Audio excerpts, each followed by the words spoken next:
Hello amazing viewer, this is Comfort for Life. I bring to you a compilation of TikTok videos together with famous channel show videos for educational purposes. If you're new here, consider subscribing, and to my returning viewers, I love and appreciate you for your immense love, continued support. I love you. Don't take it for granted.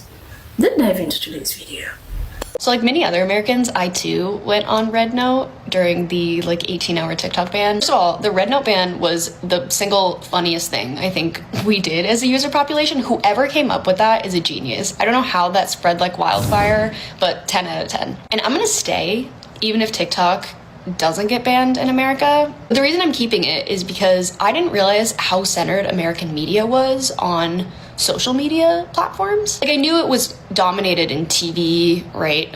We hear about that a lot, but I didn't realize how much that extended to platforms like TikTok. I just thought it was because I was in America, and so I saw a lot of American content because, you know, my geolocation. But when I went on RedNote, I realized how much American media dominates the TikTok app specifically. Because when we left, there was like this whole joke about Americans leaving, right? And timelines being like boring or dry or whatever. And like, of course I'm an American, so like I hear this through the American lens.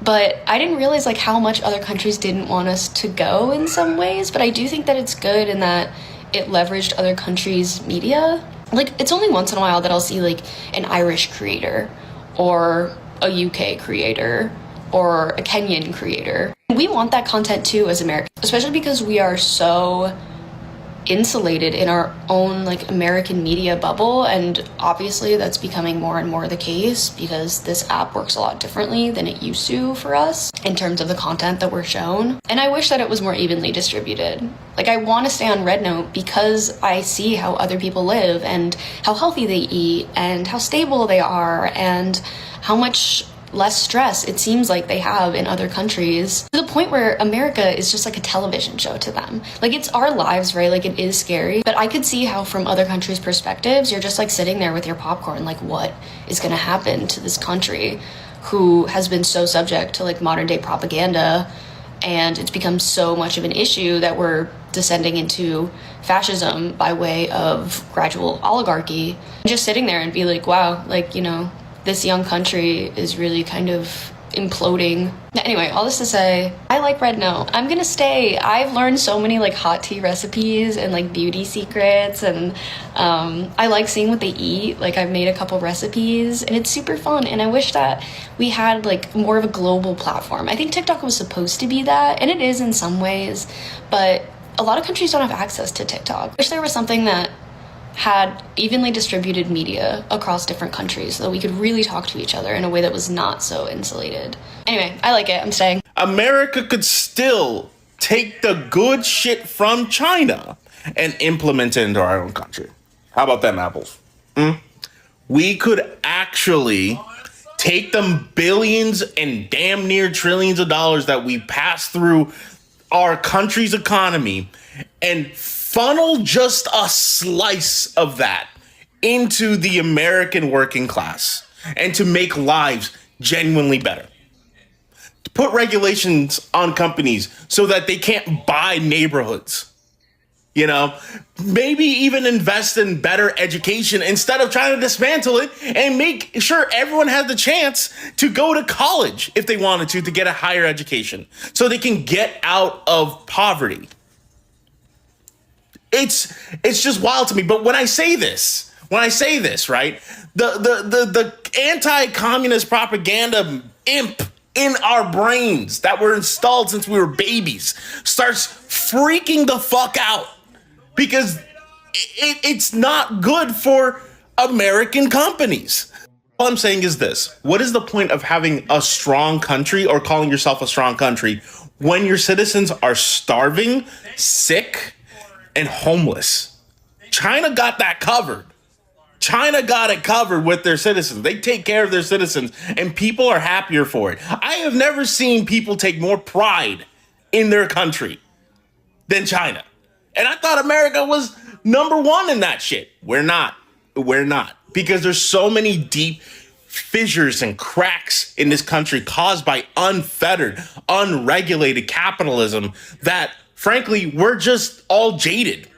we just don't like this country anymore because of the bullshit we have to deal with. In the US, we have been propagandized since birth to believe that not only do people in other countries hate us, but that we are so much better than all these people and that we have so much more access to things and so much more money and live in a better society. We make more money, we have more opportunity, like you name it, that's what they've told us about other countries. And yeah, like quite a few of us know that that's bullshit, but there is an entire group of people that have no idea that that's not true. And after this stunt that they have pulled trying to take this app away from us, how many people went over to RedNote and are now seeing that it's not true? The Chinese people are on there literally making videos saying like, hey guys, like we do not hate you.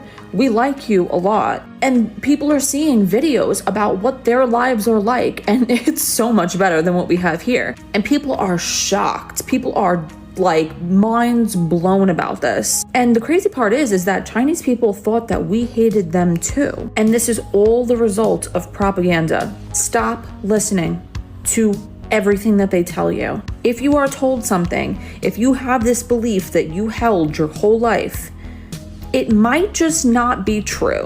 If there is a lesson to be learned from the potential TikTok ban and the current migration to RedNote, it's that beneath all the drama and the fear-mongering by our governments, we are all the same. Browsing through RedNote gives me that same vibe that I get when I'm visiting a foreign country. Whenever I visited a foreign country, as long as I entered their spaces with respect and humility, I was almost always treated with the same respect in return. And many people are finding the same to be true over on RedNote. There's just a really beautiful irony in all of this. While Donald Trump is over here talking about colonizing the rest of the world so they can all share in the joy of being Americans, millions of actual Americans are considering making a Chinese app their new virtual home. Instead of dividing the world, they may have inadvertently brought us all a little bit closer together. We have American creators literally going viral already on RedNote. People are getting hundreds of thousands of views on their very first post to a predominantly Chinese audience. Millions of Chinese and U.S. citizens are now directly sharing stories and cultures and perspectives with each other. It's poetic justice and it's absolutely incredible. While our governments are fighting like a married couple on the verge of divorce, the global citizens are down here building bridges. While our leaders impose sanctions, we're sharing insights into our thoughts and opinions and into our daily lives. This migration to RedNote is more than just a reaction to TikTok being banned. It's a collective revelation that we are simply not willing to go back to the status quo. TikTok has taught us that culture is not a weapon to be used against each other. It is a gift that enriches both the giver and the receiver. And our culture has forever been changed. Regardless of whether TikTok is saved or RedNote becomes a new platform or not, we have proven that we have the power to change the world. One post, one video, one connection at a time. He sends me this picture. Keep in mind, I don't know what this symbol is. I have to press the translate button. I'm like, what? Why is he sending me this? Here it is. I will come to my dad's house for dinner this weekend. This is the character Fu on their wall, which I took a photo of to send to you. In China, Fu symbolizes blessings and goodness. May you have a joyful and happy new year filled with abundant blessings. China has a cultural heritage of 5,000 years, which means we have a long history on Earth. We have experienced wars, poverty, and oppression. Therefore, when we have been through hardships, we hope to provide support for others. We hope to provide support with all the complexities of the world. Why is it so hard to believe? Why is unity difficult? Why are there obstacles? There is an ancient Chinese saying, the friendship between countries lies in the affinity between their people, meaning that the interaction between nations cannot be separated from the interaction and tolerance among their people. During the Chinese New Year, I recommend you and your friends watch the Chinese Spring Festival Gala. We are not just performing for ourselves, but conveying the power of unity to the whole world. We need to share the beauty together, meaning that the wonderful present needs to be shared and experienced by all of us, and we need to contribute to the world together. Mutual learning and exchange are very important, meaning that each of our countries has good aspects that are beneficial to the development of each other's countries. However, the reality is how much we want the other party to understand and comprehend. Now, we rely on the unremitting efforts of each individual for our own development, which is why Chinese people on the Zhaoshanghu Zhao Hongshu also realized that I am the best ambassador to promote my own country. Come to China if you have the chance. It will definitely change many foreigners' perceptions. Chinese people have known the meaning of unity since childhood, and indeed, they deeply love the people of the world. I can understand the letter you wrote to me. It's very coherent. I'm very grateful that you like my country. Using red lanterns and other decorations during festivals can create a very festive atmosphere at home, just like how you must have a Christmas tree for Christmas. Yes, China has made tremendous efforts quietly to let the outside world understand us. Today you are on Xiaohongshu, Little Red Book, which was originally aimed at the domestic audience, but to welcome you, they have been working day and night to improve and perfect various functions for a better experience for you. The Chinese people are definitely not as described. Translation. We have long been undervalued. Oh, yeah. I think what she's trying to say is that the Chinese people are definitely not well described. We have long been undervalued and faced with technological blockades, but this has never stopped every Chinese person's eagerness to learn. The earth is a complete home, and it's not easy to come here. Whether we are enemies or friends, real grassroots exchanges are very important. If you have the chance, you and your family would always be welcome. If that's communist propaganda, this is the funniest thing. So 2 people commented on my first RedNote video where I showed 2 of my cats and my dog, and they commented in Mandarin Chinese. So I looked up what they said on Google Translate. And the first person's like, why do they keep showing their cats? And then the next person commented, I don't know, I think it's a standard. So like a couple of people in China who speak English were like, hey, we want to see pictures of your cats. And so we're all doing it. And meanwhile, the rest of the country is like, what's wrong with them? Guys, the comments on RedNote, I'm crying.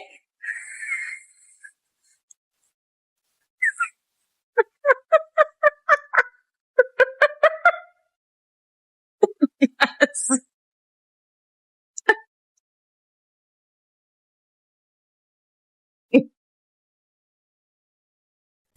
The unseriousness of who we are as people right now. I thought I was going to be on TikTok this last week, just kind of sad, melancholy, just, using the app as much as I can before it goes. Whimsically, just,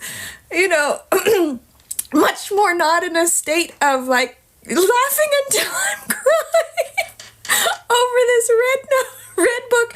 And I have found out in my previous video, I called it the Chinese version of TikTok. It is not. I noticed that some of the guys on the red notes might got some Chinese comments like, did you receive the letters from Li Hua? Who's Li Hua? Is this guy famous in China? The truth is, in this context, Li Hua is not a particular person. It's more like a symbol of our generation. From the time we start learning English, we were asked to write letters to our foreigner pen pals as Li Hua in our English exams and exercises. Let me show you some examples. Today is Mother's Day. Assuming you are Li Hua, please write a letter to American pen pal John about how you will spend this special day with your mom. Assuming you're Li Hua and you are organizing a music festival, please write a letter to invite your British friend Alan to attend. Introduce Chinese festival to British pen pal Chris. Tell American pen pal Mike how to stay healthy. Introduce Teacher's Day to Jim. And respond the letters from Australian pen pal Tom. Dear Tina, hi David, Carol, Jack, and Sarah. Even though we knew that we're never gonna get a reply or have a real foreign pen pals at that time because of the war, we still wrote countless letters as Li Hua to our foreigner friends during our school days. Of course, we wrote these letters because of the tests and homework, but when a large number of foreigners enter the RedNotes these days, it feels like, after all these years, Li Hua has finally received the reply. We have finally received the reply. It is feel like we have prepared for decades just for this moment. That's why we are so welcoming and cherish the opportunity to talk to you. People nowadays are getting used to the fast-paced life, forgetting the magic of waiting. But in the past, when people still use letters to communicate with each other, waiting made people more expectant and made things more romantic. It is the same on the RedNotes right now. Sometimes, because of the different time zones, we need to wait for our foreigner friends to wake up and respond to our comments. But doesn't this make us look forward to tomorrow even more? Become more hopeful? So let's just not worry about how long this situation will last. Enjoy the moment. And if you like, you can write a letter to Li Hua and post on the RedNote. It's gonna be so fun. The fact that every single time I see a video about RedNote on this app, it has like 500,000 likes and like multi-million views and like hundreds of thousands of Americans are downloading it. Like literally today on the App Store, it's like number 1 or number 2 in social media. Like imagine being Mark Zuckerberg and you've spent like forever lobbying Congress to ban TikTok. You're like, oh my God, I'm gonna revolutionize social media. Like I'm gonna get TikTok banned and everyone's gonna go to Instagram. Like no one is going to Instagram Reels. No one is going. It's such a hellscape there. Like I'm just gonna say it. China's really doing well right now. I mean, all of this mess that all of our American government want to be like, no China, no China. But you know what? When they tried to do the TikTok ban, everyone went to RedNote, right? And then TikTok still got to keep. So like, oh, another one for China. That's 2 right there. And then we got DeepSeek. I mean, is it 3 China, 0 America right now? I feel like it is. Like, I mean, I don't know. Maybe 2025 is China's year. So y'all all like China now, and everyone's learning Mandarin. This is good. Remember just a week ago, everything Chinese was so Korean and Japanese, and no one cared about China, and now everyone loves China. Okay, I'm happy about this. Like I said, this is the closest we've ever come to peace between these 2 countries. Here's how to not mess it up on Xiaohongshu RedNote. To be respectful. 1, learn the basic difference between China, Japan, and Korean. Stop wearing your freaking kimonos. There is a really bad relationship between Japan and like China and Korea. So read up about it. If you're posting translated Chinese text on Google Translate, use simplified Chinese, not traditional Chinese. Traditional Chinese is only used in Taiwan, Macau, Hong Kong. Also, if you're Taiwanese and you're on Xiaohongshu, you are now Chinese. Sorry, I don't make the rules. That's just what they are. Stop all the swearing. It's not funny to just like swear all the time in Chinese. Just like how on TikTok we have all these different words to replace swearing so it doesn't get banned. Yeah, probably shouldn't just say Chinese swear words in your American accent all over the app. Also, stop being so goddamn horny. Stop thirsting on every fucking picture. That's how we're gonna get banned off of this app. A lot of Chinese folks are worried this is like neo-colonization. And right now, I am not quite there yet. I see that the vibes are really good and positive. Don't let it get to a place where it seems like we're colonizing. Stop making jokes about how we're bringing democracy over. Yeah, that's another one. Don't do that. Stop saying democracy. Don't go in thinking that like anything that the US does is better than them. I don't really see that yet because like everyone who's on that app is self-selected people who are very, very much over our government. But yeah, don't come like idolizing China's government either. It's not like... Anyway, I'm happy, but I'm scared, and I don't think this is gonna last very long, but it's a beautiful moment. Here are 5 things that I've learned about RedNote, because apparently we're all moving over to the Chinese app. Number 1, people weren't lying. It is kind of a mix between TikTok and Instagram and Tumblr, in the sense that you can post videos, you can edit on there, and if your comment goes viral, you can share that comment as a note, like on Tumblr. Number 2, reading the comment section is not going to teach me Mandarin. The US has taken over their comment sections at the moment. It's not all Mandarin. It's all of our antics too. Number 3, verification was a little funky, only because we don't use the same apps that they do. So you either have to verify through your phone number. You can also do a login through Apple. But the other login options were all apps that I did not have because they were Chinese based. Number 4, you can add a profile picture and then also a little background picture. That was cute. Number 5, it's kind of tricky trying to find the creators that you were following on this app because obviously there's no way to transfer that information. So you just gotta put in the work. My @ is just Sunny. I'm gonna be posting and transferring a lot of content over there just to keep learning what we can. Let me know if this was helpful. Comment below so more people get this info. And I guess we'll keep waiting to hear updates about the TikTok ban. I am dying with this RedNote stuff, you guys. I've literally seen somebody say they use their social security number as their username. So that their RedNote guy would get a promotion. And then in the comments, I put my driver's license as my logo picture. It's what happens when you fuck around and find out, government. This is what happens. We unite on this app, and that's what they don't like. I love this. Go TikTokers. Thank you, RedNote, for the refuge. The US government, the US elite, the Congress, the Senate, the Supreme Court have messed up hugely, absolutely hugely with this TikTok ban. Well, firstly, with Israel and the Gaza situation over the last year, and now this TikTok ban. What you are seeing right now, particularly with the transfer to RedNote, Xiao Hongshu, is absolutely a sudden cultural revolution in American history, and the government and the powers that be have not yet woken up to it. And the whole Luigi Mangione thing is sort of bundled into all of that as well. So Gaza, Luigi, RedNote is all coming along at the same time. And the essence of it is that American government, Israeli influence, and big corporation influence have all had their control broken on the American public, and the American public are now rapidly becoming global citizens that view themselves as global citizens, wanting to share in global culture with their European colleagues, with their Middle Eastern colleagues, with their Chinese colleagues, to rediscover, reimagine, and rebuild what it is to be on that human level. And they see all the flaws of their own country now in the light of the rest of the world. The barriers are down. The American kids and citizens are out there engaging with the rest of us. And actually, through RedNote, lots of us, like Brits and Europeans, are going along with the Americans and meeting our Chinese friends there as well. And it feels like something seismic is happening, and it is happening right now. Be a part of it.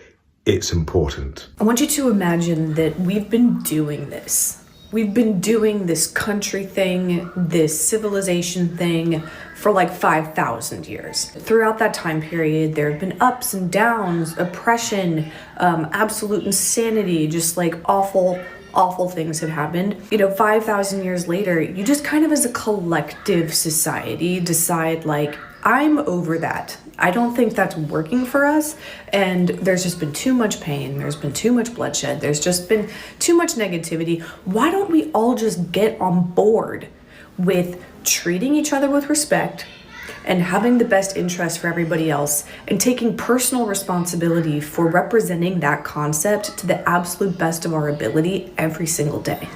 That is exactly what has happened in China, which has led to that particular system of government. When we think of communism, we think of oppression, we think of no choice, we think that the government is controlling everything and the people just have to like shut up and take it. But that's not really the case. I want you to imagine it a different way. Imagine that everybody wants to attend a school, and we understand that in order to serve the students in the school, there needs to be some authoritarian element. There needs to be teachers, right? And we understand and have the integrity and the trust and the understanding that those teachers are going to have the best interest of the kids the entire time. Kind of like we do now when we send our kids to school, right? Now, in order for this classroom to function properly, there needs to be a certain level of respecting that authority so that each individual student doesn't step out of line or cause a bunch of disturbances. Like, you have to respect that authority, but you do it with the understanding that all of the rules and all of the things that are in place are with the child's best interest. Which, if you think about it, that's what we thought that we were doing when we put in a democratic system, is that we were going to elect representatives who would have the best interest of their constituency. They would be able to go out there and they would be able to vote in favor of the students so that they would get what they needed and live a happy life and be protected. Unfortunately, that form of government is easily corruptible, as is the other one. But now let's take it back to the 5,000 years of civilization we're over kind of model, where the people in power, they're like that. We've tried that, and it's never worked out for anyone. So now you've got a government system that's actually doing the thing that was promised in like this ideal kind of idea of what are we going to do with all these people and how are we all going to get along and how can we all band together in some way so that everybody is taken care of on a basic human level needs. Basic human needs level. So I am still on Xiaohongshu, Little Red Book. I never left. I made a couple of videos about, like, you know, my house and just my neighborhood. Well, I didn't do my neighborhood yet, but just my house, my daily life type of shit. And it's blown the fuck up. People have tons of questions about what life is like. They're excited to meet someone who's middle class. For once, I guess that was harder to find for them at first, apparently. And the comments have basically just become an informal real estate convention, which is, you know, interesting. A lot of Chinese people have reached out to me in the DMs, and I've been doing my best to, like, respond to each and every single one of them. And through this, I have learned that the people in China have the view of Elon Musk that I think everybody in America did in, like, 2010. Basically, oh, he's this rich philanthropist guy who's trying to make the world a better place by fostering green technology and taking humanity to Mars. And we all know better now, especially now. And honestly, it's breaking on their collected consciousness a little harshly. They are a little depressed about it, I think. I even had one sweet person in my messages suggest that I email Elon Musk personally to remind him that drugs do not solve your problems, which I just think is absolutely adorable. Oh, I feel I should mention, this is another interesting thing. They don't like Elon Musk because they think that he's going to lead them anywhere. No, they like him because they're like, oh, he started the whole electric car train going, to use a mixed metaphor. But yeah, no, Chinese cars, electric cars are way better than his cars now anyway. But we still have to say thank you because he sort of forced us to do that. There's an aspect of relentless positivity with them, which is, you know, in stark contrast to what we have going on here. And I think my takeaway from all of this, one of them, is that, you know, we here who are on the, I guess I'll say the left, although I don't like saying this left and right, we here who are not being served by this country and this government and this arrangement, we who are not being served by this formation could really use a little bit of the spirit of relentless optimism, of only focusing on the wins and intensifying them, of constructive criticism, friendliness of spirit, and the belief that absolutely everyone you encounter can and should be improved by your interaction with them. And conversely, maybe you could be improved by your interaction with somebody. I can say for sure that my life has been improved through my interactions with all of these Chinese people who I literally started off the month with not the faintest clue that I would be meeting, conversing with, or you know, this is completely out of left field. It has been rather incredible. And forever long this lasts, I think that everybody who it feels not served by our current formation, I think everybody should try to get on Little Red Book or RedNote or Xiaohongshu and just make a few friends. It is an embiggening exercise. Like, all of their niceties and kindness is all like an ulterior motive, and it's all spyware and malware, and they want all of our data. What are they gonna do with it? Advertise to me? Tell me that I need a toaster? I fucking know, okay? And by the way, who else doesn't have this data? I'm so confused about the data. Someone explain the data to me. And I know I sound ignorant, and I'm okay with that, because I know that I also represent probably 95% of Americans that are just kind of like going with it, or have been going with it, because we think, oh, this is the right thing. We need to be wary. We need to be careful. But why? Like, why? Because if you talk to them, they're like super benevolent. And if anything, they're just kind of concerned. They're like, are you okay? Are you all okay? Because we're doing great over here. Like, we are thriving at all income levels. They don't have homelessness. That's not a thing for them. They don't have drug problems. They don't have substance abuse. They have healthcare. they have free healthcare. They don't even pay property taxes. They have like no property taxes. I've been watching videos on Xiaohongshu where you can go to an open air market and afford groceries at the lowest possible income level for $10 a week. So we might even think about like, oh, made in China, we're thinking about these like sweatshops or like the absolute worst possible conditions that they could be making all the shit that we buy.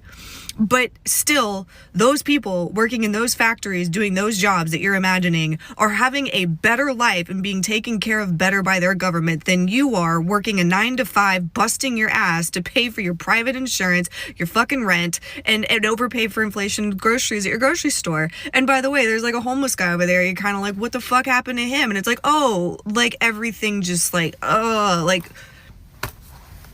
So seriously, someone explain this to me because I want to know. Like, make me a believer. Like, why should I be afraid of this country? My question for the American government is, what's my beef with China?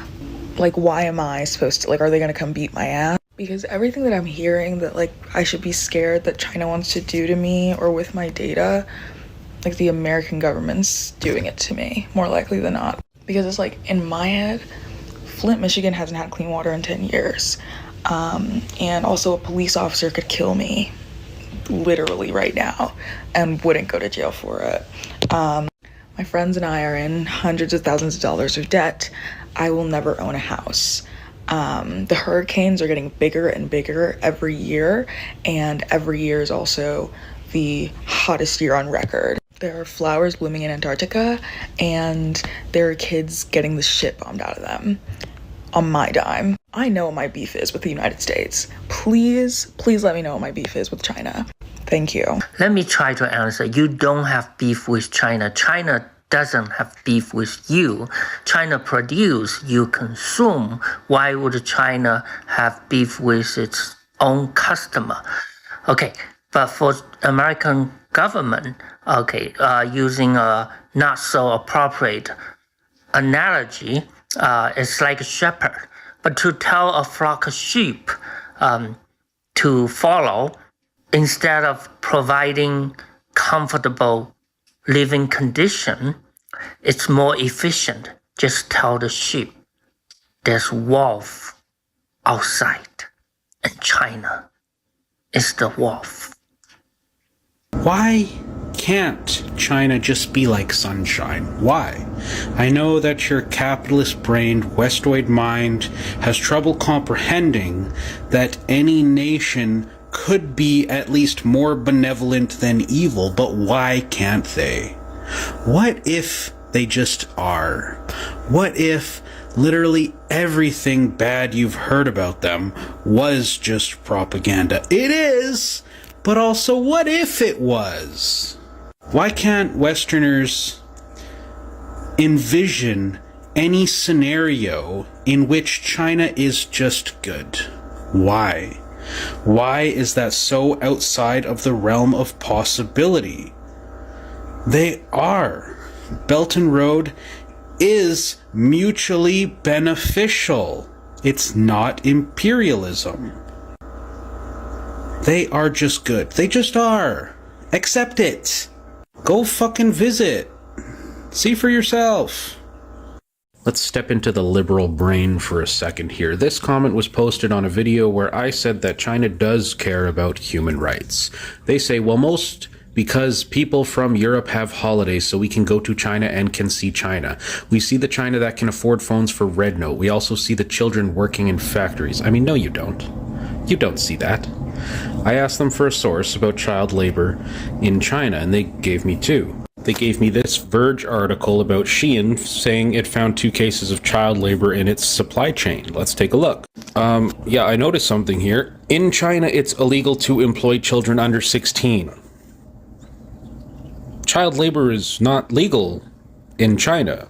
This article is about how Shein found 2 instances of it and immediately severed ties with the people that were using child labor, which was illegal, by the way. The factories that supposedly had these child laborers, they were breaking the law in China. Their second link was 10 facts about child labor in China. I love this link. It says child labor is a growing concern. About 7.74% of children between the ages of 10 to 15 are laborers, although the legal working age in China is 16. Again, makes it clear that it is illegal for people under the age of 16 to work in China. And it talks about how companies are taking opportunities to get a leg up over their competitors, even illegally. So again, this is bad actors who are breaking the law. It also says the Chinese government is working to stop child labor. Great! China has signed many laws into effect to prevent child labor. Fantastic! Go China! Child labor in China is minimal in comparison to other industrialized nations. Why am I supposed to think China's bad because of this? This is, of course, not to mention the fact that many US states are trying to make child labor legal. They're trying to lower the working age. But I digress. It always just comes back to Parenti's non-falsifiable orthodoxy quote. It doesn't matter what China does. If they had legal child labor, they would be fairly criticized. If they have illegal child labor, but they haven't cracked down on it enough yet, they're also criticized. Anything China does, good or bad, will be spun to be bad by these liberals. That's what they're trained to do. That's what their government has trained them to do. To see China and think bad. Think only bad things. Maybe Xiao Hongshu will push back on that. We'll see. It's been about 2 weeks of me going down the rabbit hole of learning about China because I joined Xiao Hongshu and became best friends with a bunch of people from across the planet that were absolutely just delightful and just blasted any misconceptions that I had about what was going on over there or any kind of threat that we might be facing against these people. It absolutely just rocked my world. So I'm about 2 weeks into this journey, and so I've been learning about the economy of China because I need to know what is the big fucking deal. So let me try to explain to you why I think the existence of this way of life is so threatening to the United States government in the way that we've been doing things. Class is now in session. The government has dictated that the commanding heights of industry, transportation, technology, banking, to name a few, these are all state-owned enterprises, which means that all the money that is being generated in these businesses goes back to the government to be recirculated into the working class. And to make this really simple to understand, I want you to think about student council. How would a student council fundraiser operate? You've got the students in the school who are selling the product. And in this case, you may even have students who are manufacturing the product, and they are selling that product back to other students. Every single time a transaction has been made, the money is going right back into benefiting the students by going into the school or some form of school programming. In other words, the profits aren't going into the private pockets of somebody else coming in and doing a fundraiser and just taking the money from the school students and then going off and buying a yacht. That would be basically what capitalism is. So China ensures that the money stays in the school and benefits the students according to what is best for them. This is why they have a thriving civilization with generally pretty happy people, because you can't build happiness without a foundation of having your basic needs taken care of. And so when all of these state-owned enterprises are creating an economy that is able to do that for its citizens, you're now creating a space in which they can thrive and be happy and pursue their life. And when you contrast that to the foundation that we've been building for our people in this country, I can see why that would be eye-opening. Americans on RedNote being flabbergasted as the quality of life in communist China is so much better than the quality of life in their own country reminds me of when I started to unionize labor migrants in the Netherlands. They did not understood the concept of a temporary contract. What do you mean my boss can just not renew my contract anymore and I don't have an income? There's no such thing in their country, only permanent contract. And contrary to what we are taught in Western Europe, right? Joining the European Union did not improve this for workers in Eastern Europe at all. Because the EU is a proponent of a free market. And therefore it imposes several policies on its member states, so employers can fire workers much more easily for reduced labor costs. And through this, the European Union directly undermines trade unions and collective bargaining. Because let me tell you, it is much more difficult to unionize when you are not guaranteed of your contract. As somebody who studied China for over 10 years, lived in the country and worked in both countries, it has been interesting this week to see a lot of Americans go over to Xiaohongshu and learn about China really for the first time. One thing I advise is that we shouldn't look at China with rose-colored glasses. Every country has its ups and downs, just like America, just like Europe. That doesn't mean that our grievances are not valid. Just remember that there is a wealth gap in China, just as there is a wealth gap in America. It's important to try to be as realistic as possible, especially when we see these things and we kind of get angry about it. The world is a lot more complicated than our history books in school or even the media likes us to believe. Again, no country is perfect. The biggest takeaway that I want to talk about right now is the level of warning that I'm getting, not only from this app, but from the other app about shortlist, who could be watching, all of this kind of like weird black bag kind of talk, all because I joined a social media app to connect with people on the other side of the world, who, by the way, are lovely and welcoming and kind and positive. Just an absolute delight.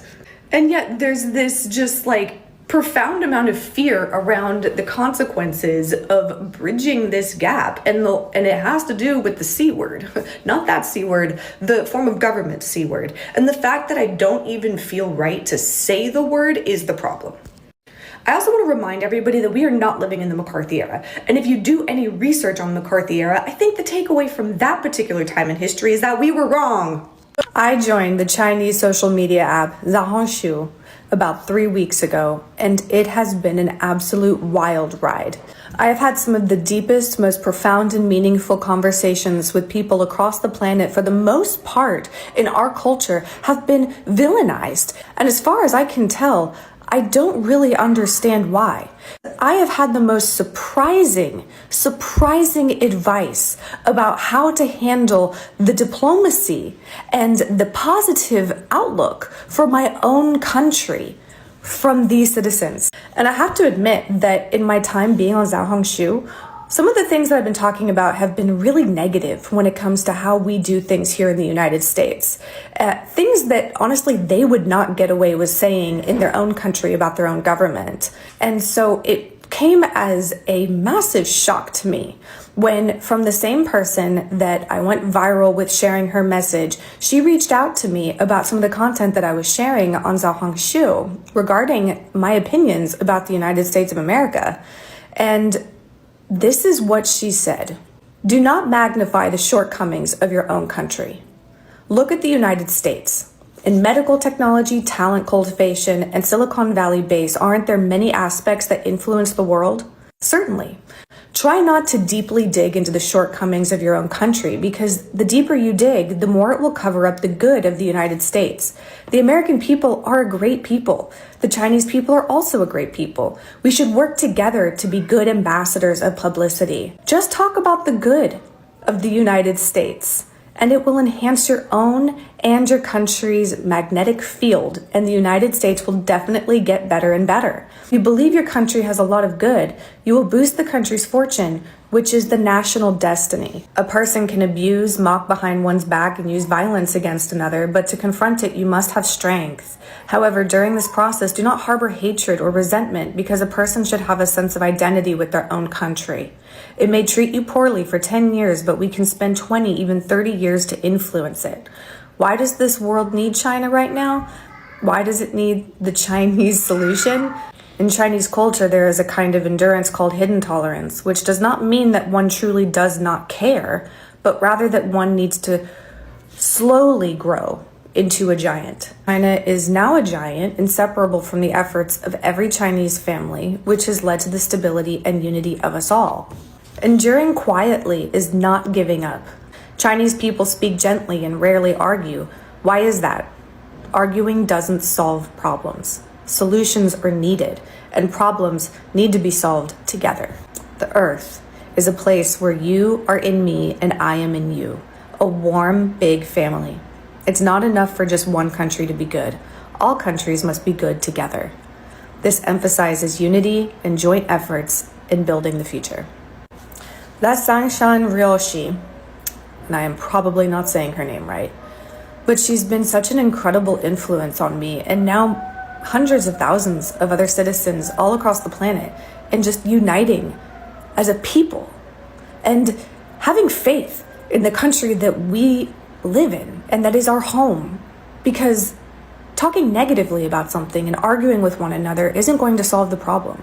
So this is me taking a vow on the internet that while I know that I've made some waves and gotten a bit of attention from speaking some negative viewpoints about the things that I think need to change drastically in this country, I am no longer going to phrase any of it in a negative light. I will make it my mission to work together so that we can come together united in positivity and strength, so that we can create the world that we want together on so many different levels by feeling what we want to create in the world. Thanks, China. Oh, the irony. All right, after being on RedNote, I have a question for my Chinese Americans. Okay, so I'm Chinese American, and I can help you answer your question as to why there are Chinese people moving to the US, given how cool Chinese cities are, how high-tech they seem, and how advanced they are.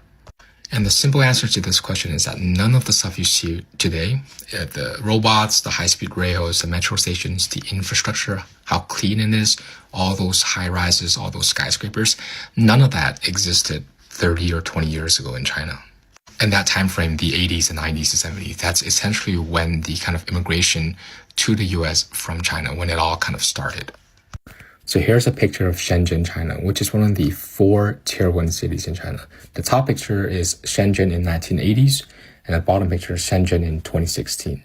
And as you can see, in the 1980s, Shenzhen was a literal fishing village. There was nothing there. And in the bottom picture, all of that was built in the span of 30 years. So if you were a poor working person in China, right, in the 80s and 90s, then I would say moving to the US, that decision would be a no-brainer. It would be the best and the right choice for you and your family in that time period. But nowadays, it's not as easy of a decision to make because, yes, US dollar is still worth more than Chinese RMB, but there are other factors, right? There's the quality of life, way of life, safety, and many other things to consider now. So nowadays, I would say that kind of mentality is starting to shift. China has a few advantages that we don't have. Chinese people believe in China. Half of Americans hate America. I think that's a huge advantage to have as a civilization, to believe that what you're doing is that you're part of something that's bigger than yourself and try to support your country.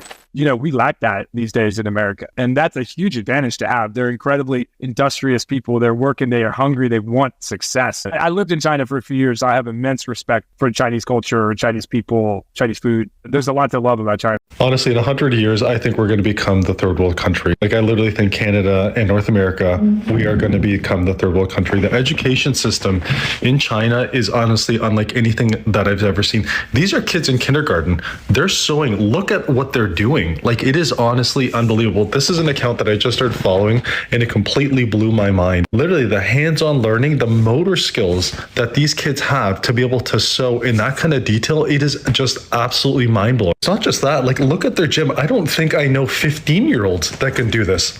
Like, that is crazy. These are just kids. They're literally 5, 6, 7 years old. Look at that. They're building a society of champions, a society of doers. And honestly, I really do believe that in North America, we need to start looking at what they're doing in their education system, because in 100 years, they're going to surpass us in every single measure. There's no way they're more than 3, 4 years old. Have you ever seen a kid with this type of motor skills?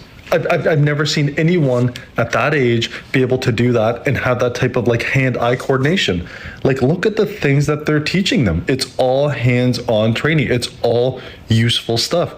And I'm going to show you some cooking videos. Like the cooking that they're doing, they're teaching them everything from the beginning. Look, they're starting them at such a young age. It is unbelievable. It is. This is honestly probably one of my new favorite accounts right now. This is one of those like cute little like Barbie ovens or anything like that. Like, this is the real deal. Like, they're cooking food. They're learning how to actually cook. Like, this is honestly incredible. This is the type of stuff that our schools need to be doing. Like, why are we not doing even half of this stuff? Our education system needs a complete reform. We need to start showing society things that are useful, things that will make kids successful. Laying bricks? Like, this is crazy. I've never been taught this ever in my life. It is unreal. Like, I could just keep going on and on about how honestly unbelievable this is. Kindergarten. These are kindergarten kids. I wouldn't even know where to begin how to do this. Like, and I'm an adult. I'm in my mid-40s. I'm a middle-aged man, and these kids have more skills than I do. Like, look at this. It is just amazing. Anyways, I tried to compile some of the best of everything that I've seen, and it's absolutely kindergarten in the UK. Stand up, stand up. Very good. And push it down. Versus the US. Roll the die, be careful. Meanwhile, in China,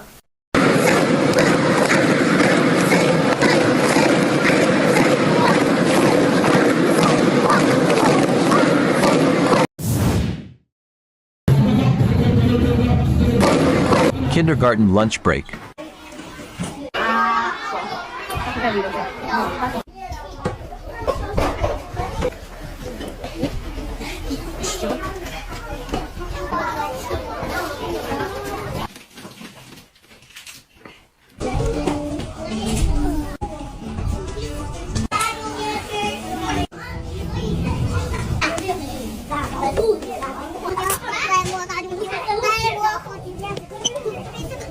Several days ago, I made a video addressing the fact that many of American citizens are very racist towards China and Chinese people. In short, xenophobic. I went back to that video, and out of curiosity, I decided to go through my comment section because I was curious how people was handling this information. As always, Chinese people are incredibly understanding and very accepting. But there was a few comments from Americans that completely proved my point. One of them being, you should ask Chinese people how they are very discriminative towards Black and African people. You should also address the fact how they are very discriminative towards Africans during the pandemic. And then it occurred to me, that's actually propaganda. Let's go down that rabbit hole. If you go on Google and type in discrimination towards Africans in China, you will find many results. It's a large handful of news sources that are completely untrustworthy. However, when you use China's search engine, it completely denies all allegations on the subject. They even have multiple articles explaining the misunderstanding and the miscommunication. They even go so far to explain stories and friendships between Africans and Chinese people. Notice how on these search engines, there are completely different information. Whenever America is talking negatively about another country,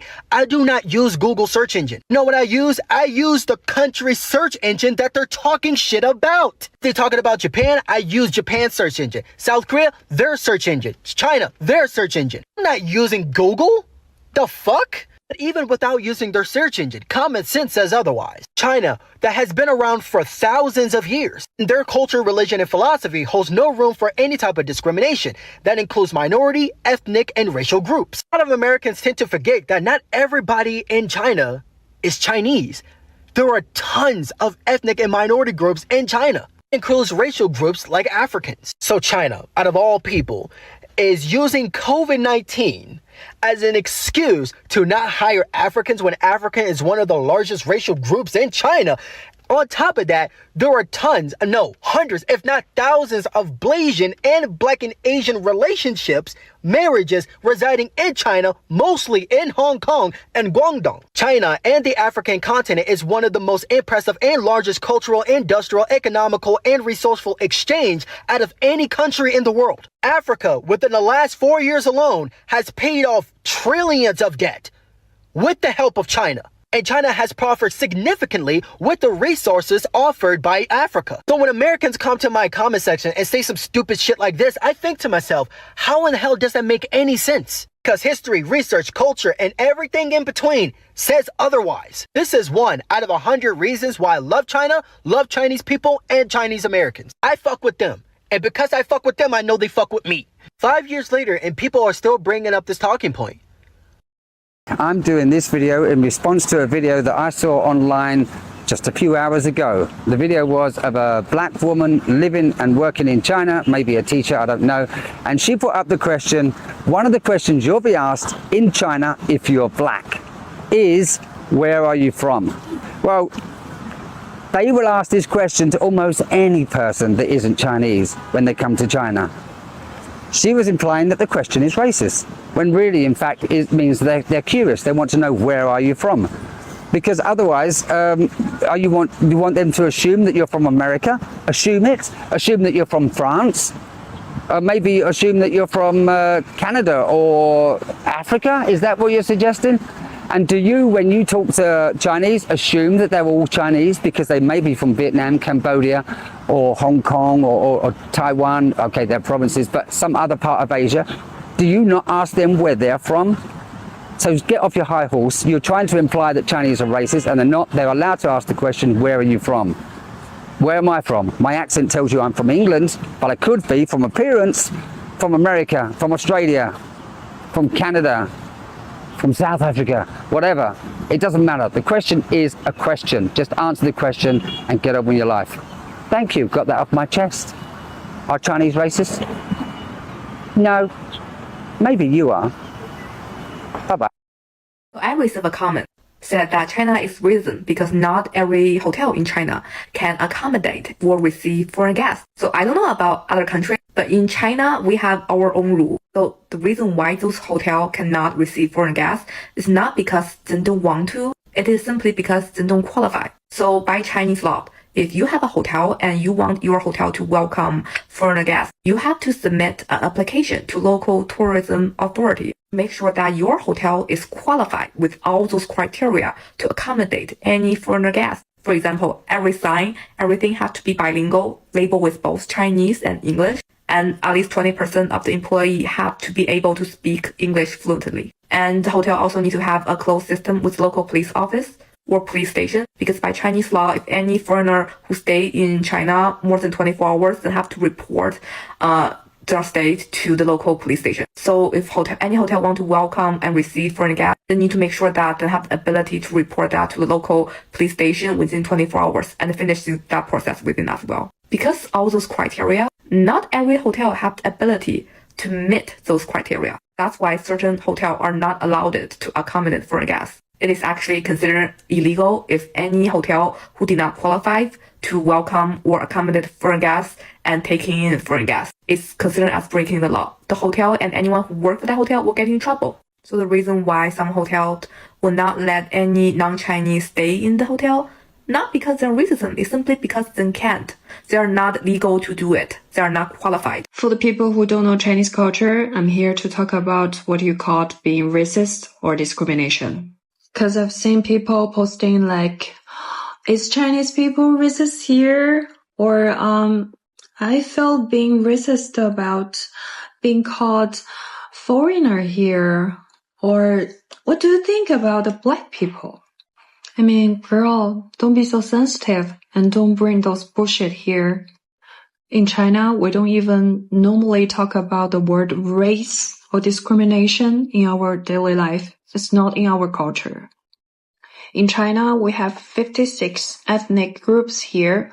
Not all of us look the same. Some people have darker skins and some people have larger eyes. But we are all Chinese and we are one family here. We have been taught since primary school that we are family with the 56 ethnic groups of people and we should respect and help each other and unite. We think of a person based on what they do, not based on the color of their skins. We just don't like people who won't behave and being rude and offensive. If the person is decent, polite, kind, and disciplined, the person is welcomed and respectful. We just don't like bad people. It has nothing to do with race at any time. Y'all can go to search the internet what we all call the African people. It's 非洲兄弟, which is African brothers. And how many things we have done for African countries, the roads, the infrastructures, the healthcare, and we're friends with black people all the time. So racism has never been in our culture. Instead, we think all the people are the same and equal. If you unfortunately encounter someone being racist here, remember who created those racism words. It has never been the Chinese.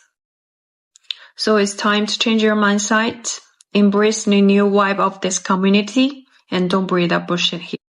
China, were they racist? Well, racism in China is something different. It's more ignorance, because you can go like to villages that people have never seen a black person before. They're very excited. It's like, oh my God, I see like somebody like out of the planet. Some of people even like scratch like your body to see like, oh my God, this is like different. But wow. They don't hate you. Not any racism in China once. You don't have hate. I have encountered hate in America though. Race in America is very tense. America is a well-segregated country. Oh, you're black, you have to go to your black. Hispanic, you have to go to your Hispanic. And then me that I'm neither. I'm African. Like, where'd I go to? I've been to Arkansas, this woman, oh my goodness, you need to be in America. Like, so people think you don't have a life until you arrive in America. Like, you didn't have came from China. I had a life before I came to this country. To know what this app means to us, for international students, Xiaohongshu is not just an app. It's our survival kit. And refugees, please. Some of us are just out here worrying about visas, job security, and where to go next. That is the real survival mode. Xiaohongshu is where we find jobs, escape scams, figure out visas, and stay connected to home. When someone tells us, go back to your country, this app gives us the right way to respond. And when we get a diversity hire interview but never hear back, this app tells us which companies actually value us. When we don't know where to rent, it tells us which landlords steal your deposit. And when we feel lost in a foreign country, it reminds us that we are not alone. So this is not just another social media platform, it's where we help each other. We share real job hunting experiences because Google doesn't tell you which companies actually hire international students. We talk about daily struggles because no brochure tells you what to do when your accent makes people treat you differently. We share survival tips because living abroad isn't just about travel. It's about figuring out doctors, taxes, and job interviews in another language. We talk about identity struggles because being stuck between the two cultures isn't something you can just get used to. So yeah, we care about this space. And while you are welcome here, we just ask for one thing: respect. If you want to be part of this community, engage with us, learn with us, and add value. Share your experience, ask questions, but don't act like this is just TikTok. Like, save, and share because Xiaohongshu isn't just a trend, it's our home. Let's make Xiaohongshu great again. Bye bye. So hey everyone, it's Roxy Cat, your cat sister here. So you might know me from the RedNote 101 video. And yes, I am a comedy content creator who is focusing on bridging Western and Chinese culture in a sassy way. But today, I'm not gonna be sassy, I'm not gonna be funny. It's been a week since the whole situation blew up, and I just want to share my honest thoughts on this. So a lot of y'all was asking me why my English is so good. I'll say, thanks to 2008, it was Beijing Olympics. Back then, the government asked us to open up to the world, make more friends, learn English. Hell, my grandmother even know how to say welcome. She doesn't even speak Mandarin. Speak English. Friends, those are equal. Growing up, I love watching High School Musical. I love Beyonce. I copy Nicki Minaj's lyrics on my notebook every day and practice them quietly on my class. I was the best in class at English. Sometimes I daydream. If I ever go to a high school in America, would they be amazed by my Chinese dance move? I should be able to get a lot of good friends. Well, my family did not have much money, and I always had this dream to study abroad. After I graduated from university, I wanted to do masters. America was too expensive, so I chose the UK. I studied there, I worked there, and after that, I traveled around the world. I've been to America a few times. Would I say it's a dream come true? I wouldn't say so. Instead, I faced too many discrimination. I remember when I was walking down the road minding my business and somebody yelled Chinese snake and konnichiwa to me. And I act like I didn't care. I was being sassy. I was, fighting back. It was Pride Month and everybody was hugging. I got called a Chinese snake on the road. It was ironic. You know, deep down, I want that global village dream come true, but it's not. It's just not. When y'all flooded to Xiaohongshu, I was scared. I was scared that all the kind, heartwarming Chinese people might face the same situation like I did before. So I made a really funny, roast style video, just in case, to prevent that there are bad people outside. I just want to say that we're dominant. We're not going to get bullied anymore. I know that there are good Americans out there too, so I didn't go too far for it. And to my surprise, people are cool with it. People make jokes and thanks me for that. That's the first time I said, hey, maybe we can fit in. Maybe we're good. I love that kind of feeling. Today I was really happy. I had a live stream with people from all around the world. We were doing a global listening experience. I asked everybody to, nominate a song that represents your country. We had a blast. But then one people used my kindness, took advantage of me, and had me play the racist song. I never cried on social media. I'm normally a tough person, but it just 1 second, it snapped me right back to the reality, right back to the trauma I've been through.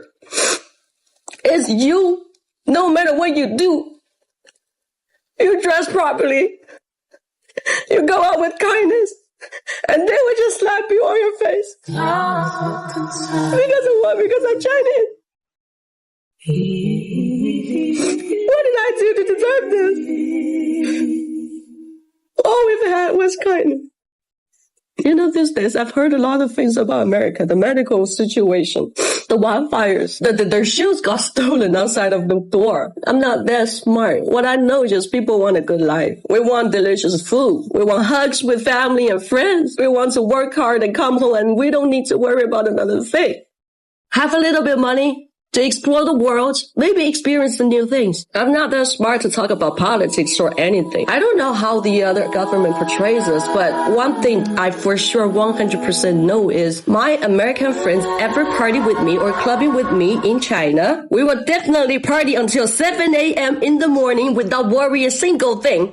Maybe we can eat a hot pot and go to sleep warmly. We're just human. May our Chinese civilization raise to a higher stage.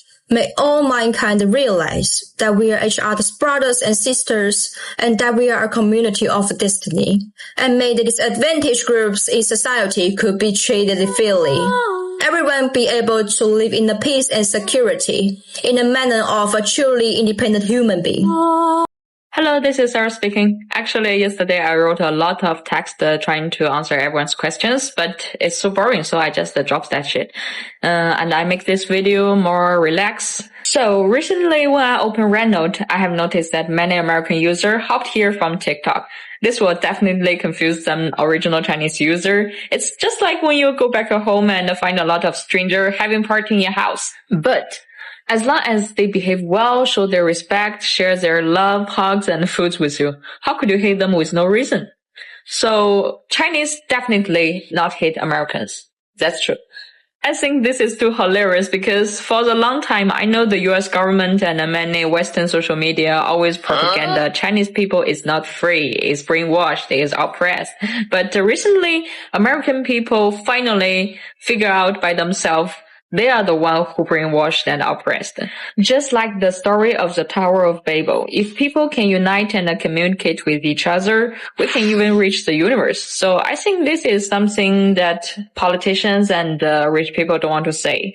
Therefore, they always stir up the disputes and conflict. Well, whether you are American or people from all over the world, I sincerely hope we can love each other and respect the community environments here. And be more patient to Chinese around you in your real life. Try to understand our culture and our language. If you can be more patient and kind to our people, and I promise, when you come to China in the future, you will be treated like family. Okay, that's all for today. Don't forget to hit the like and the collection button and leave your comments here. If you still have something you want to learn, feel free to let me know and just make yourself at home. In the future, I will share my diving and traveling vlog here and my photos. So if you think it's good, please share to your friends and click the like button. That's all. See you. 再见. Hello, my friends. I'm not so happy today because today I saw some comments on us that China will use facial recognition to monitor its population and force citizens to comply with regulation through the social credit system. So China is a dangerous country. I want to say that's just totally bullshit. The existence of surveillance is to prevent the occurrence of criminal acts and to protect people's property. And the social credit system is merely aimed at a small number of debits and restricts their high-end consumption. So if the person likes to steal or assault someone, China is not a suitable place for them. But if you are a law-abiding person, China is always open to you, and you will have freedom here. I promise to you. I'm not gonna lie, I'm truly in my heart right now. My depression is so bad and my anxiety is so bad. And I'm not gonna lie, I just feel all alone. Like, being in America, they don't tell you like how draining it is and just how like hopeless it feels. Like, honestly, you see the celebrities, you see everything that's like TV, but they don't show you how like real Americans live. And it's nothing glamorous. Your freedom is based off of your wage in this country. And if people can't see that now, I truly don't know what else to say. Half of these people don't know what a tariff is, nor can they name one policy that benefits the lower income class, but go off, they'll still scream MAGA. Like, I don't understand. Like, I have just spent, sorry, I've been weeping, the last 20 minutes filming a video about why we're pouring our hearts out to y'all, why we have jumped in feet first, like we're suffering abuse and you're our teacher and we've come to you for help. But it's gonna be long and I cry a lot in the footage, and I just didn't know if anyone would be truly interested. I didn't want to go through and edit and post all these clips of me crying, explaining what it has meant to speak to you all on Xiaohongshu and what it has meant that you all have listened. So I don't know if you see this and you would watch such a video, let me know, because I filmed it all and I literally have wept for the second half, even though I was like, keep it cool. All right. I just came here to say I'm seeing a lot of posts about people asking about race. Do Chinese people like black people? Do Chinese people date black women? Do Chinese people like white people? I mean, it's just ridiculous. Please stop. Please stop asking these questions, because everything in America is about race. Not some things, not most things, but everything is about race. Everything, all the time. Even though people will deny it, everything is about race in America. So if you come to RedNote, try to leave that in America. Try to escape from that. Try to enjoy some other things. Try to meet some people instead of coming over here asking what I consider to be an insulting and dumb question. Do you like black women? Do you like Asian? Do you like Latino women? It's stupid.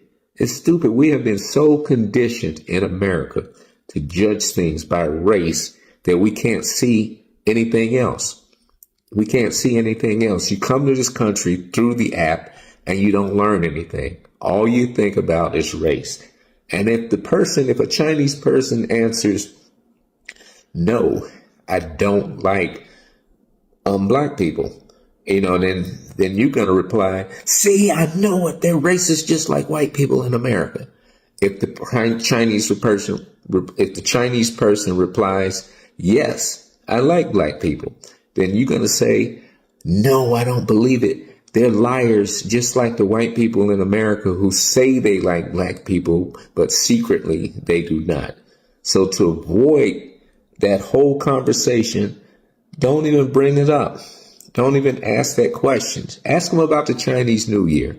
Ask them about their cuisine. Ask them about the weather. Ask them about anything but race. Escape race. Escape it. It's not a big deal in other parts of the world. Only in America, And only in Western countries is that a factor. A lot of the answers from the Chinese people are, we judge people by their character instead of their race. And what did Martin Luther King Jr. say? He said, I will live for the day when people are judged by the content of their character rather than the color of their skin. And now you've discovered a place like this and you still want to ask about race. Don't do that. Don't do that, my friends. Please don't do that. Ask about their art. Ask about the kung fu. Ask about the beautiful animals. Ask about the cherry blossoms. So much stuff to learn. And here you come and ask about race. Leave it alone. Leave it alone. All right. 3 things that have surprised me about China. 1, it is so safe. I never have to lock my bicycle and I can walk home at night at like 1, 2 in the morning. Doesn't matter. Never have to turn my back or feel unsafe. When I went to China in the summer for the first time, I stayed in the Guangzhou area and I wasn't really sure if I should, really leave my hotel or not. But I was so surprised that everyone, including the women, were like, just letting you know, like, if you want to go somewhere, like, don't be worried. Obviously, like, they were so courteous and the people there were so helpful because I went there on a work trip as well. But they were like, you could literally go anywhere at night. You'll be fine. You'll be safe. And as a woman who, is traveling alone, that's not something that I naturally will do because I have an instinct to not do that. I grew up in Vancouver. I've been through LA a million times, all these kinds of places. And the number one thing they always tell you, especially as a woman traveling alone, is to be extra vigilant. Being in China was the first time that I did not have that like extreme vigilance behind me, because going to big crowded areas, I noticed that everyone felt safe. There was no weird like clutching, being close kind of feeling. China has really become home to me.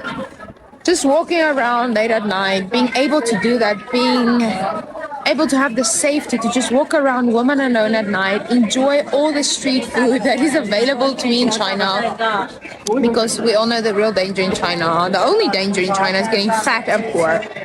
So if you're ever lonely at home, just go outside if you're in China. I mean, that is the life that China gives you, to go out, try foods, be around people. And you know what? There are so many Chinese people, right? Like a country of 1.4 billion people. I mean, now it's 11:30 at night. Look how many people are here. How many kids can walk around here? And it's just so peaceful. It's so nice to just walk around and you feel part of a community. Everyone's eating, everyone's having a good time. Why does China have so many cameras? Because we want to be safe. In Australia, if someone break into your house, your security camera catch their face. You take this security footage to the police station. Police look, police will say, I am so sorry. I cannot catch them because we don't have something called 一个天网系统. So if these robbers, they jump in a car and they drive 30 kilometers away, then they go, they know, not around, we cannot find them. But in China, last year some people robbed a jewelry store in Hangzhou. They all got caught within 7 minutes. Yes, you heard right, 7 fucking minutes. It takes longer to get my ass out of bed. 7 minutes. A robbery solved. Bam, magic. Then you ask, why? How can they do this? Yes, in China there's something called the national surveillance system. There are cameras on the streets, which means if someone does something bad, the police can trace them down very, very quickly and solve the problem. I know some people worry. Oh my God, what about my privacy? Private what? Camera on the public streets, not in your home toilet. What do? You go to the street with no pants on. I know that some people are gonna worry about, oh my God, I think the Chinese authorities are collecting data about what I do every day. Look at me, very ordinary 27-year-old woman. What are government interested in me? They want to capture me so they can steal my 王者荣耀 account and play games for me and lose all my stars? They only record this to make sure nobody's doing anything bad, and if someone's doing something bad, they can catch that bad person. But otherwise, if everything's happy dandy, nobody's gonna pay attention to what you do. We have 1/5 of the world's total population, okay? Trust me, as long as you don't break the law, nobody is going to pay attention to what you do on the streets, because you are not that special. Clear? What you need to understand is if no camera on the street, yes, your privacy might be insured, but people privacy also insured 吗? If you'll be like, but I don't like how the Chinese take pictures of my pretty face in a clearly public place. Okay, then next time if someone bing breaks into your house and steals all of your Barbie dolls, and you go to the police and police be like, sorry, no can do. Then you remember this moment, okay? Because you deserve it. 有 foreigners 看不看 understand? Privacy, security, you have one. Not two. In Chinese, we say 有得必有失, 有得必有失, which means you can't have it both ways. To gain something, you have to lose something. So make up your mind, stop whining, be pragmatic like the Chinese, okay? See you next time. Today, something happened in China that is absolutely unbelievable. Please let me explain. First of all, if a car window is smashed in China and the UK, the difference is so huge with a contrast so big that it's mind-boggling. In the UK, the number of cars broken into every day is huge. The car windows are smashed, thieves take what they want without any care or respect. And this leaves the car owner having to sort out all manner of complicated issues, plus insurance claims, leaving them exhausted and frustrated. I may say, even when they call the police, the processing progress is so slow and it is ridiculous. However, today in China, I saw something completely different in the news. In Guangdong, China, a car owner went to drive early this morning, but his car window was smashed and the glass shards covered the seats. At first glance, his heart sank, thinking it was a burglary, but then here comes the huge plot twist. Someone's family had had a sudden emergency and they urgently needed the AED first aid kit to save their father. They had no choice but to smash the car window to take it. Moreover, they didn't sneak away. Instead, they deliberately left missed calls and text messages to tell the car owner exactly what had happened. After learning about the situation, the car owner was not furious at all. Instead, they were relieved that their first aid kit could help to save someone's life. When comparing these two things, the gap is so obvious. In China, even something like a smashed car window, which seems bad at first glance, is full of kindness and respect for life behind the scenes. This is not only a reflection of individual kindness, but also shows how strong the sense of security and the foundation of trust in the whole society are. In China, people truly believe that if they encounter unexpected situations, there will be warm, reasonable, and an understanding. Hey guys, after seeing so many information exchanges between Chinese and American netizens, one brutal reality becomes clear. That is, ordinary Americans are being exploited and oppressed by capitalists to an extreme degree. We also realize that long-term stereotypes such as Americans are lazy, fragile, and lack resilience are completely false. In fact, Americans have an incredible ability to endure pressure. They work hard, they want to save money, but the cost of living is simply too high, making it nearly impossible to save anything. And what fascinates me the most is how much they can endure. Despite being pushed to such extremes, they haven't flipped the table yet. But after thinking it through, it makes sense. In our history, people only revolt when survival becomes impossible. Meanwhile, their system is designed to keep them just above the water, barely covering their living expenses, with no room to breathe, but just enough to survive. That's why the so-called final straw that breaks the camel's back hasn't arrived yet. But will it in the future? That remains unknown. And in response, many Chinese netizens have been introducing Americans to Chinese historical references and idioms, though I wouldn't dare explain them too clearly. And I hope our American friends will not go searching for them again either. Yeah. The truth is, no matter how much misinformation is spread, reality cannot be hidden forever. This recent waves of comparisons between China and the US has at least proven one thing, that is, ordinary people in both countries are just hardworking, working-class individuals. We are not enemies. The conflict has been deliberately manufactured. Some Americans have started to realize this.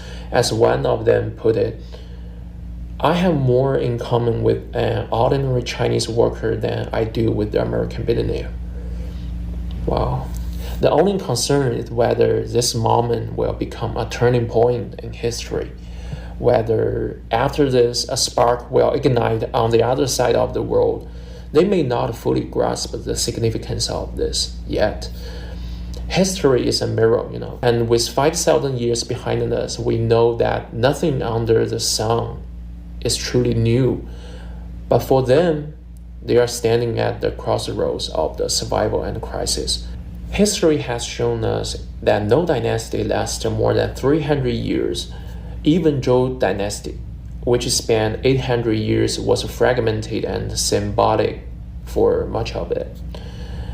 The US is already in the post-peak era. This challenge is one they must face and solve on their own.